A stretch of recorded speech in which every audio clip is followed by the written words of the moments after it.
Good morning बच्चों, कैसे हो आप सब।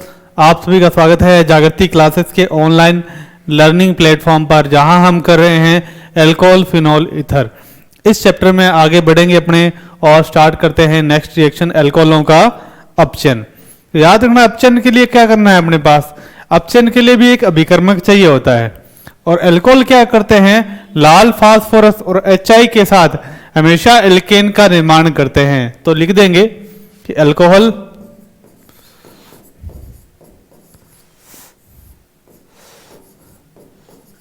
लाल फास्फोरस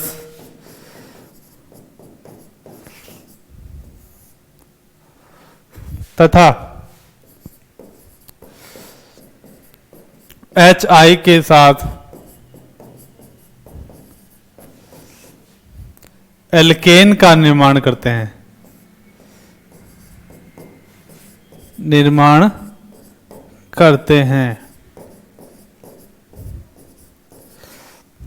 तो याद है अपने पास एक अल्कोहल पड़ा है CH3 CH2 और OH। आपने विकर्मक ले लिया रेड फास्फोरस, लाल फास्फोरस और HI, तो हमेशा क्या बन जाएगी, एल्केन बन जाएगी CH3 CH3। एल्केन का निर्माण होता है। कभी भी आपको देखना है एल्कोहल हो और अपने लाल फास्फोरस और HI ले लिया तो हमेशा एल्केन का निर्माण होता है। और नोट में एक बात लिख देंगे।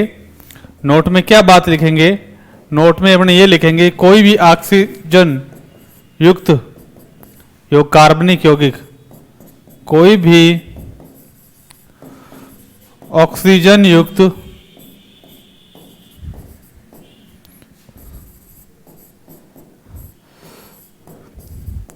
कार्बनिक यौगिक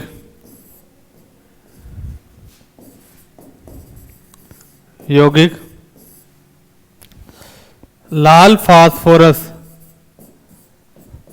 HI, red phosphorus plus HI के साथ एल्केन का निर्माण करता है,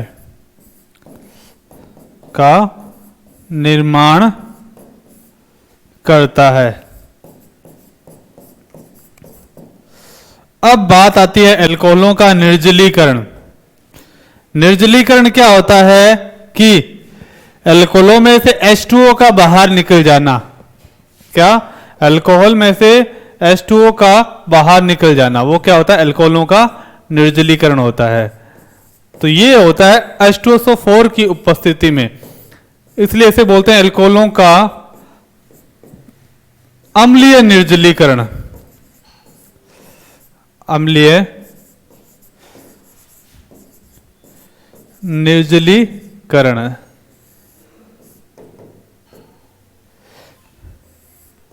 अम्लीय निर्जलीकरण बोला जाता है। क्लियर। अब देखते हैं कि एल्कोहलों का अम्लीय निर्जलीकरण में होता क्या है। जब एल्कोहल H2SO4 की उपस्थिति में, या लिख देते हैं जब H2SO4 की उपस्थिति में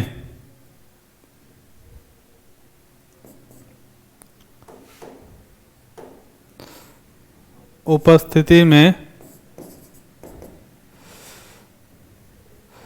443 केल्विन, तापमान अपने पास कितना होना चाहिए, 443 केल्विन होना चाहिए। केल्विन पर अल्कोहल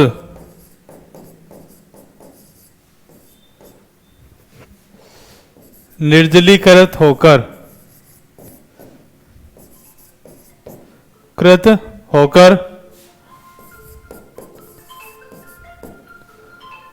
एल्कीन का निर्माण करते हैं,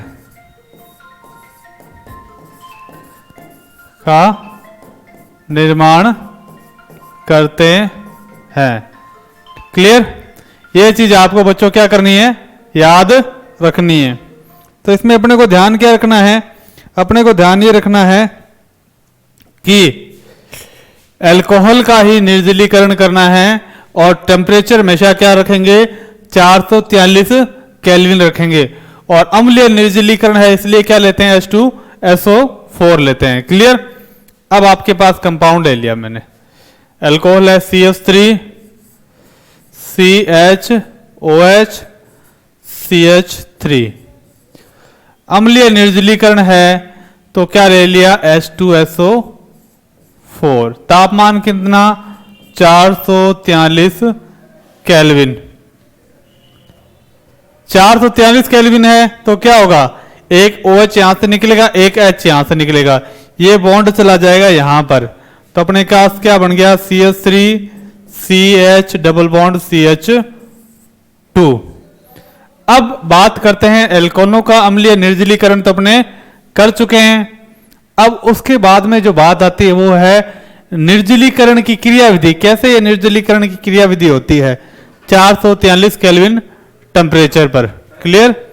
तो लिखेंगे अपने निर्जलीकरण की क्रियाविधि, तो हेडिंग डाल देता हूं,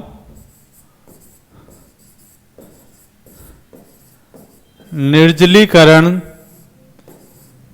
की क्रियाविधि। किन किन पदों में निर्जलीकरण की क्रियाविधि होती है। तो पहला जो पद है अपने पास वो है प्रोटोनीकरण। पहला कौन सा पद है अपने पास बच्चों, प्रोटोनीकरण। तो पहला पद अपने लिख दिया प्रोटोनीकरण।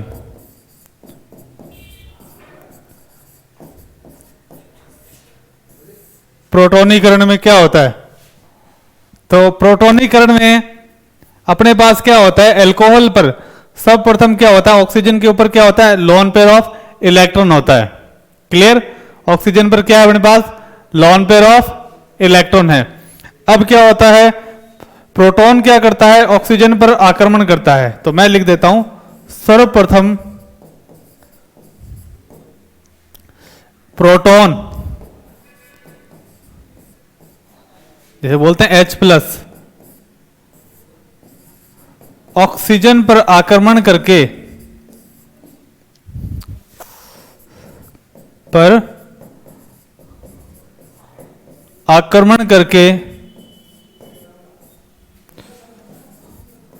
ऑक्सोनियम आयन का निर्माण करता है।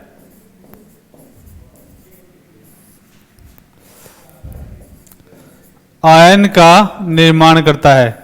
किसका निर्माण करता है, ऑक्सोनियम आयन का निर्माण करता है।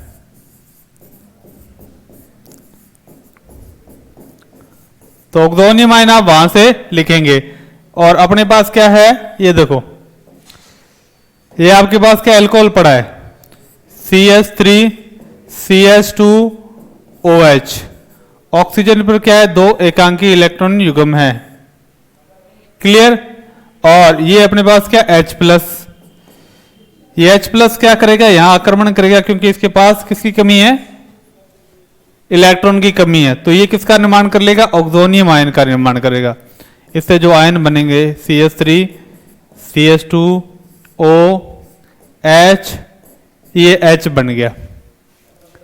ठीक है, इसने इसको दान कर दिया तो यहां पर क्या लग जाएगा, पॉजिटिव चार्ज। इसे बोलते हैं ऑक्सोनियम आयन।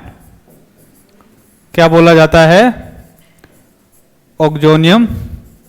ये काफी बार आ जाता है इसलिए अपने को करवाते हैं। क्लियर।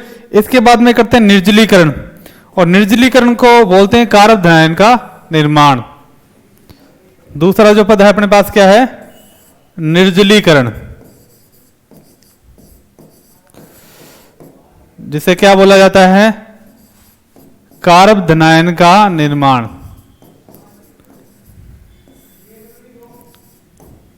का निर्माण। तो कारक धनायन का निर्माण करना है। क्लियर। तो ऑक्सोनियम आयन क्या करेगा कि जल त्याग कर कारक धनायन का निर्माण करेगा। तो मैं लिख देता हूं ऑक्सोनियम आयन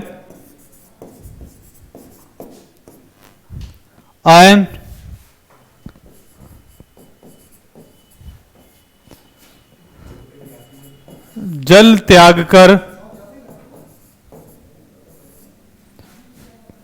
कारक धनायन का निर्माण करता है।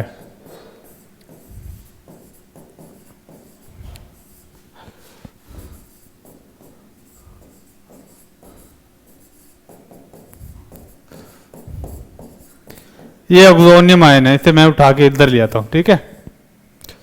CH3 CH2O प्लस इधर H इधर H, जल त्यागेगा यानी -H2O, जल त्याग देगा और किसका निर्माण करेगा? ऑक्सोनियम आयन का निर्माण करेगा, यानी ये वाला त्याग के यहां चल जाएगा -H2, तो बचा क्या?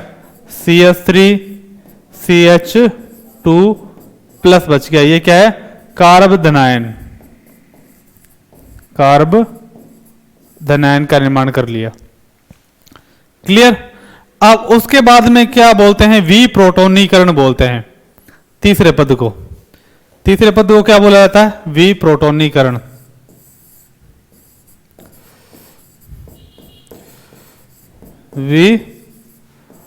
विप्रोटोनीकरण। इस पद में क्या होता है? वी का मतलब होता है निकलना, प्रोटोनीकरण H+ का निकलना, तो कार्ब धनायन से प्रोटॉन का निष्कासन होगा और किसका निर्माण होगा? एल्कीन का निर्माण होगा। तो लिख देता हूं, कार्ब धनायन से प्रोटॉन के निष्कासन से एल्कीन का निर्माण होता है, का निर्माण हो जाता है। इधर अपने पास ये है, इसको कैसे लिख सकते हैं? C, एक H इधर, एक H इधर, एक H इधर, इधर CH2 प्लस। क्लियर? ये वाला बॉन्ड इधर जाएगा, H+ बाहर निकल जाएगा, यानी H+ विप्रोटोनीकरण बना क्या? CH2 double bond CH2 alkene बन गई है अपने पास, ठीक है। अब ये हो गया, इतना सा है अपने पास क्या? इसका क्रियाविधि। अब नोट डालेंगे अलग से कि 443 पर तो क्या बनता है? एल्कीन बनती है। कि एल्कोहल अगर 413 केल्विन पर निर्जलीकरण करवाएं तो ईथर बनता है। तो मैं लिख देता हूं, 413 केल्विन पर एल्कोहल का निर्जलीकरण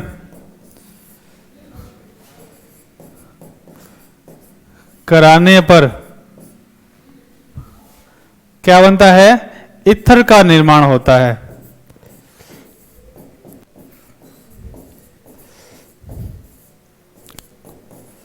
होता है। काफी इजी सी रिएक्शन है और इजी वे में अपने इसे कर सकते हैं। अब करते हैं ऑक्सीकरण, या पहले पढ़ लेते हैं ऑक्सीकारक कौन कौन से हैं।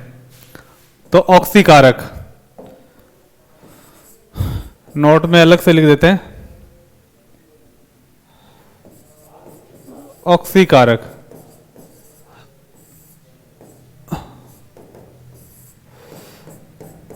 ऑक्सीकारक में क्या होता है बच्चों?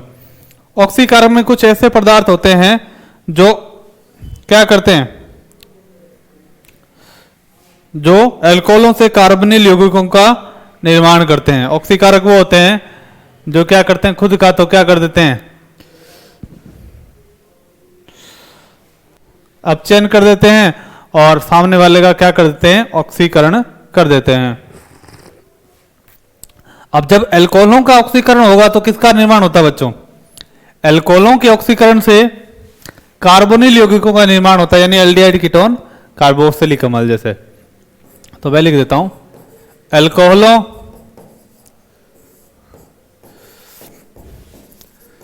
के ऑक्सीकरण से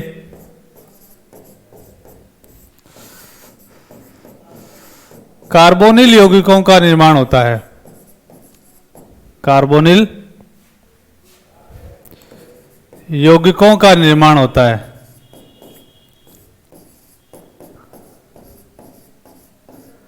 निर्माण होता है। क्लियर? और अपने पास ऑक्सीकारक है कौन कौन से? ठीक है, तो यहां पर अपने पास किस में पढ़ रहे हैं? ऑक्सीकरण में पढ़ रहे हैं, ऑक्सीकरण, ऑक्सीकरण, ऑक्सीकरण में अपने क्या क्या पढ़ रहे हैं, ऑक्सीकारक पदार्थ, ठीक है। और ऑक्सीकारक क्या करते हैं, कार्बोनिल यौगिकों का निर्माण कर देते हैं। और कौन कौन से अपने पास, कॉपर आता है ऑक्सीकारक पदार्थ, पीसीसी आता है, ठीक है, CrO3 आता है, ये अपने पास ऑक्सीकारक पदार्थ होते हैं। क्लियर?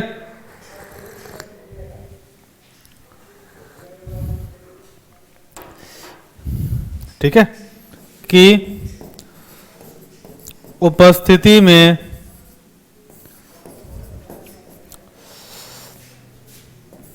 एल्डिहाइड तथा कीटोन बनते हैं। ये अपने पास कॉपर, पीसीसी, CrO3। अब आपको मैंने दिया कोई भी कंपाउंड जिसमें अल्कोहल है, तो ये दे दिया मैंने आपको, जैसे मैंने दे दिया आपको प्रोपेनॉल, CH3 CH2 CH2OH। ऑक्सीकरण कराना है तो PCC लेंगे, ठीक है। तो ऑक्सीकरण कराने पर क्या होगा, हाइड्रोजन कम हो जाएंगे, ठीक है।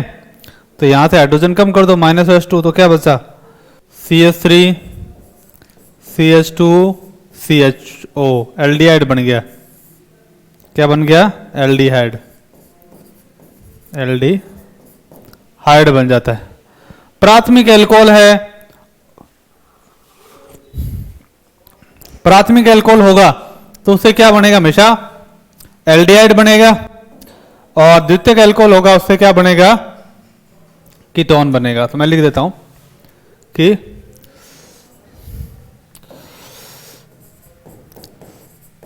प्राथमिक अल्कोहल से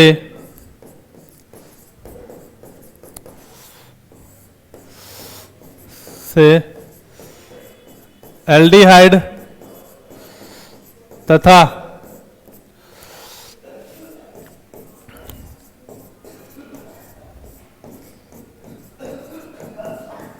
द्वितीयक अल्कोहल से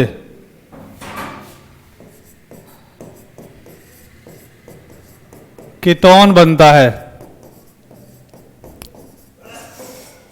ऑक्सीकारक तीनों में से कोई भी ले सकते हैं, कॉपर, CrO3, PCC, तीनों का काम एक है। तो मैंने लिख दिया प्राथमिक अल्कोहल CH3 CH2OH, और मैंने ले लिया कॉपर ले लिया या PCC ले लिया या CrO3 ले लिया, बात एक है। तो H2 हटा दो, क्या बन गया, CH3 CHO। और ये अपने पास द्वितीयक अल्कोहल CH3 CHOH CH3, तो H2 हटेगा, एक H यहां से एक H यहां से, कीटोन बन जाएगा। और मैंने ले लिया PCC, pyridinium क्लोरोक्रोमेट। क्लियर? तो क्या बन जाएगा, CH3 C double bond O CH3, ketone. PCC की फुल फॉर्म लिख देते हैं इधर, कहां गया ये, ठीक, ये रहा, इसका फुल फॉर्म लिख देता हूं मैं, pyridinium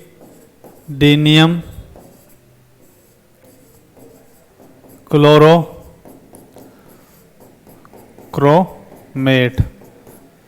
pyridinium क्लोरोक्रोमेट। क्लियर? ये बात अपने पास, ये चीज अपने को क्या करनी है, याद रखनी होती है। अब तृतीयक अल्कोहलों के निर्जलीक, क्या तृतीयक अल्कोहल से क्या होगा, 1 डिग्री से क्या बन गया आपको 2 डिग्री से, ठीक है। और तृतीयक अल्कोहल क्या करेगा, अपने पास एल्कीन का निर्माण करेगा। लिख देता हूं मैं,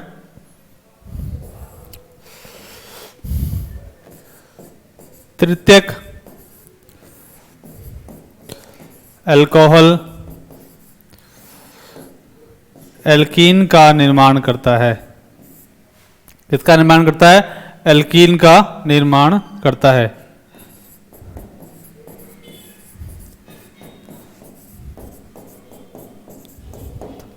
क्योंकि इसमें क्या होता है, निर्जलीकरण हो जाता है, CH3 CCH3 CH3 OH। तो क्या हो जाता है, निर्जलीकरण हो जाता है। एक OH यहां से जाएगा, एक H यहां से जाएगा, बॉन्ड यहां लग जाएगा, तो CH3 CH3 double bond CH2 alkene बन जाता है। तो ये चीजें अपने को क्या करनी है बच्चों, ध्यान रखनी है, काफी कॉमन चीजें होती है। 1 डिग्री एल्कोहल हो तो क्या बनेगा अपने पास, 1 डिग्री एल्कोहल से एल्डिहाइड बनेगा, 2 डिग्री हो तो क्या बनेगा, कीटोन बनेगा, 3 डिग्री हो तो अपने पास क्या बन जाएगी, एल्कीन का निर्माण होता है। अब करते हैं नेक्स्ट जो अभिक्रिया है, कोल्बे अभिक्रिया, जिसे बोलते हैं कोल्बे शिम्ट अभिक्रिया। क्या बोला जाता है, कोल्बे शिम्ट अभिक्रिया। कोल्बे अभिक्रिया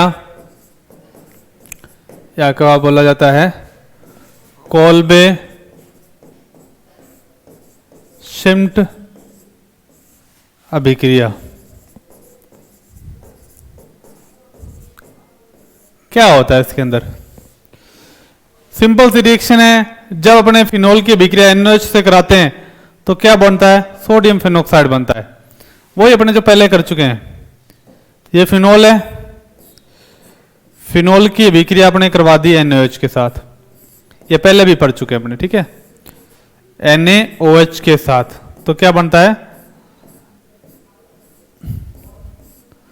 सोडियम फिनोक्साइड बनता है ONA। ये अपना फर्स्ट स्टेप है। उसके बाद में इसकी जब CO2 और H2O से अभिक्रिया कराते हैं, कैसे, जब CO2 और की CO2 यानी पहला ले लिया CO2 और दूसरा ले लिया विक्रमक अपने H2, पानी डाल दिया, तो क्या बनता है अपने पास, सैलिसिलिक अम्ल बन जाता है। ये फिनोल और यहां पर लगा दिया अपने पास COOH, क्या नाम है इसका, सैलिसिलिक अम्ल, सैलिसिलिक अम्ल। सिंपल सी बात है। जब फिनोल की अभिक्रिया से कराते हैं तो सोडियम फिनोक्साइड बनता है, और सोडियम फिनोक्साइड की अभिक्रिया अपने CO2 के साथ कराते हैं, तो CO2 की उपस्थिति में जल के साथ कराते हैं, तो क्या बनता है अपने पास, सैलिसिलिक अम्ल बनता है। ठीक है, तो मैं लिख देता हूं कि जब फिनोल की अभिक्रिया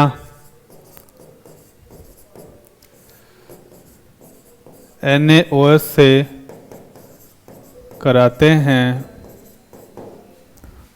तो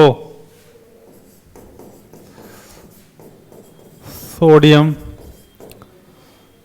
फिनोक्साइड बनता है।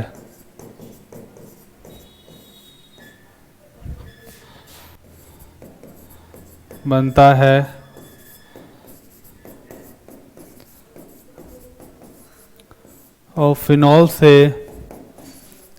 अधिक नाभिक नहीं होता है, नहीं होता है। ये है अपने पास सोडियम फिनोक्साइड बना है। क्लियर, ठीक है। जो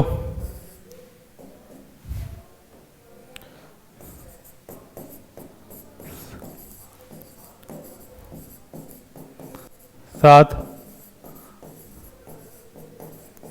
अभिक्रिया करके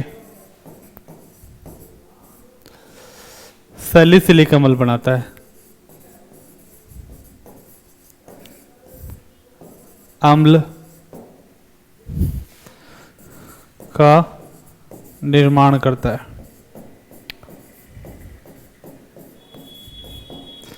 अब करेंगे नेक्स्ट जो इंपॉर्टेंट अभिक्रिया है, और अपने क्या है कि लास्ट के चैप्टर में भी बहुत काम आती है, उसका नाम है एस्पिरिन का निर्माण।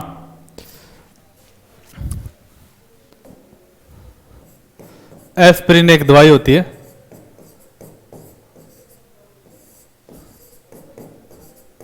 का निर्माण।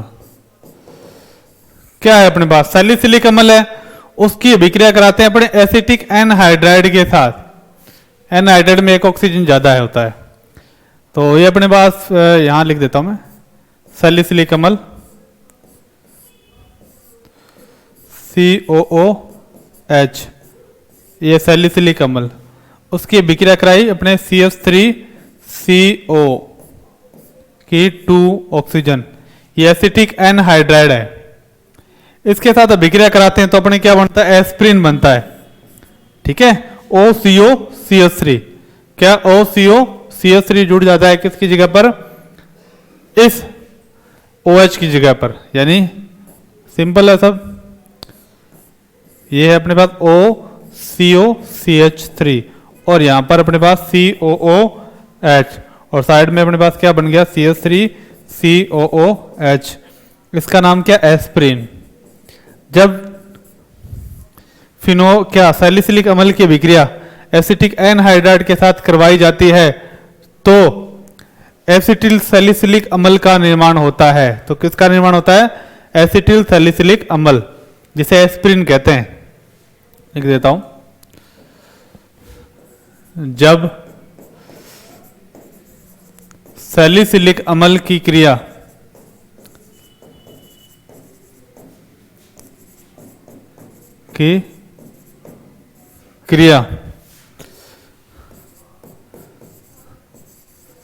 एसिटिक एनहाइड्राइड के साथ करवाई जाती है,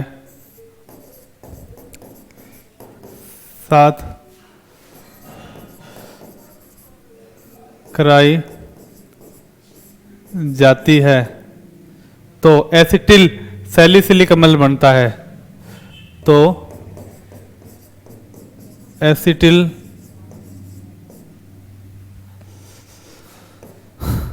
सैलिसिलिक अम्ल का निर्माण होता है।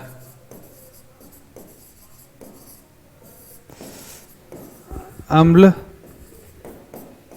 का निर्माण होता है, ठीक है, जिसे एस्प्रिन कहते हैं। एस्प्रिन कहते हैं, क्या कहते हैं, एस्प्रिन कहते हैं। यह एक दर्द निवारक औषधि है, दर्द निवारक।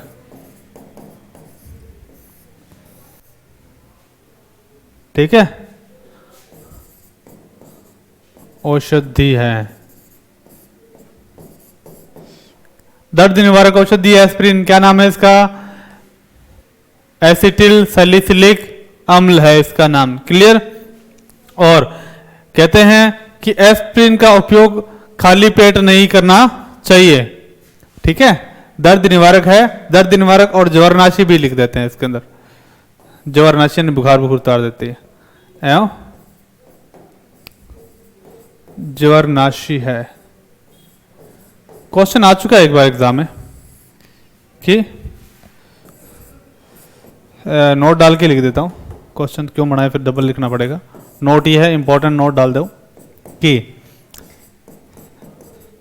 एस्प्रिन का उपयोग खाली पेट नहीं करना चाहिए,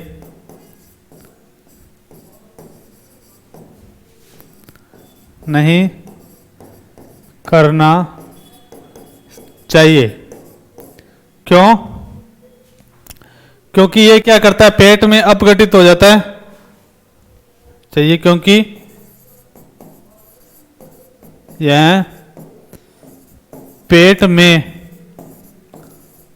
अपघटित होकर पेट में क्या अल्सर उत्पन्न करता है, अल्सर बनाता है। अल्सर क्या होता है, खड्डे बना लेता है, बनाता है, जो आमाशय में घाव करता है, जो आमाशय में घाव करता है, घाव करता है। आसान, याद रह जाएंगे, कोई दिक्कत नहीं। अब फिनोल की जिंक के साथ क्रिया, बहुत इंपॉर्टेंट रिएक्शन है। फिनोल की जिंक के साथ क्रिया बहुत ही इंपॉर्टेंट है। यशोधराज बोलते हैं, यशोधराज के साथ क्रिया। जब फिनोल यशोधराज के साथ क्रिया करता है तो इंपॉर्टेंट डाल देता हूं इसमें, वेरी इंपॉर्टेंट।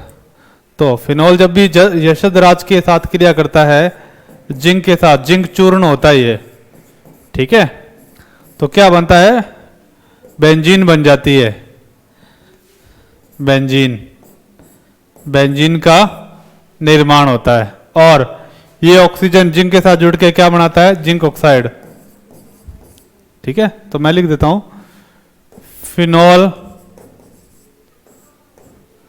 जिंक चूर्ण के साथ अभिक्रिया करके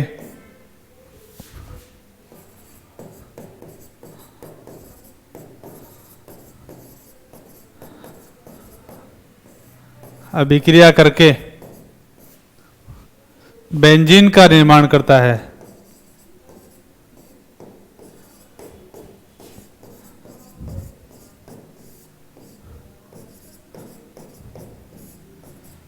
निर्माण करता है, क्लियर।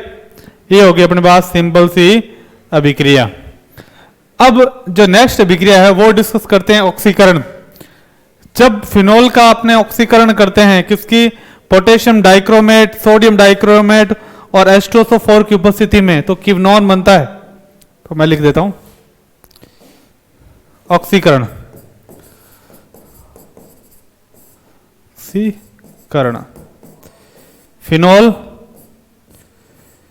फिनोल का जो अपने ऑक्सीकरण कराया, पोटेशियम डाइक्रोमेट K2Cr2O7 या क्या ले ले, सोडियम डाइक्रोमेट Na2Cr2O7 किसकी उपस्थिति में, H2SO4 अम्लीय होना चाहिए, तो किवनॉन का निर्माण होता है।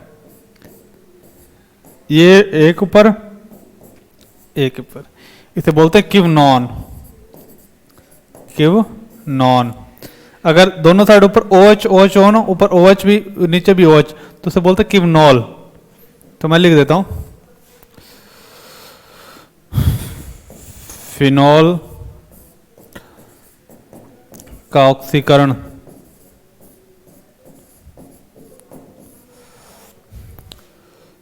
K2Cr2O7 की उपस्थिति में कराने पर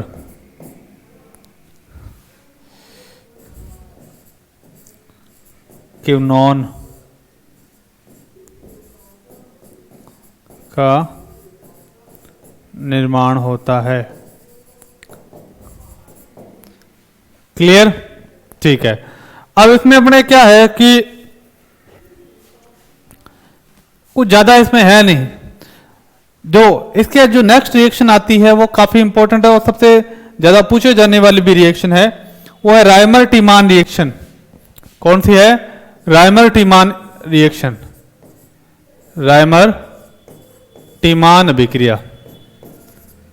अभिक्रिया क्या होता है इस अभिक्रिया में, राइमर टीमान अभिक्रिया दो टाइप की होती है, एक राइमर टीमान फॉर्मिलीकरण और एक होती है राइमर टीमान कार्बोक्सिलीकरण। दोनों अलग अलग है अभिक्रिया, ठीक है, दोनों अपने करेंगे। तो यह अभिक्रिया दो भागों में विभाजित है। आपसे पूछा जाएगा राइमर टीमान कार्बोक्सिलीकरण बताओ, दो प्रकार की है, ठीक है। मैं इसके दो भाग कर देता हूं, राइमर टीमान, ठीक है, फॉर्मिलीकरण।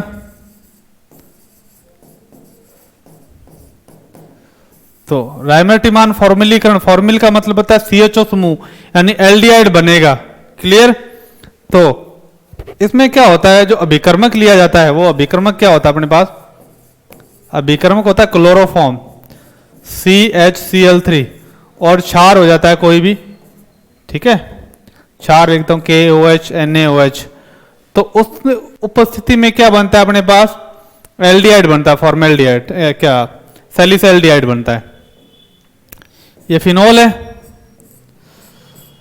फिनोल की जब अभिक्रिया अपने कराते हैं क्लोरोफॉर्म CHCl3 और क्षार की उपस्थिति में, यानी क्षार NaOH KOH आप कोई भी लिख दो, यहां से लिखा हुआ आएगा। तो यहां पर क्या जुड़ जाएगा, CHO जुड़ जाएगा आपके, कुछ भी नहीं करना है इसके अंदर।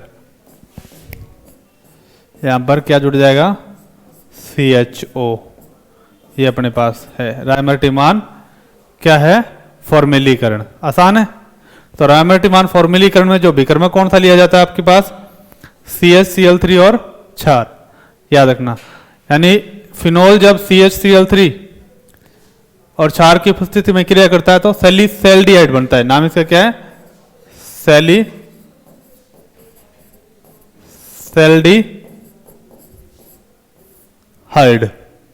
और वही दूसरा टाइप इसका, ये फर्स्ट टाइप है, और दूसरा टाइप इसका अपने पास कौन सा है, रायमर्टिमान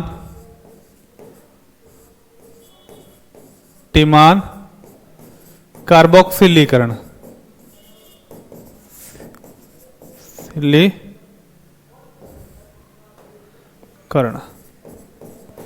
तो कुछ नहीं करना इसमें, अभिकर्मक याद रखने दोनों में।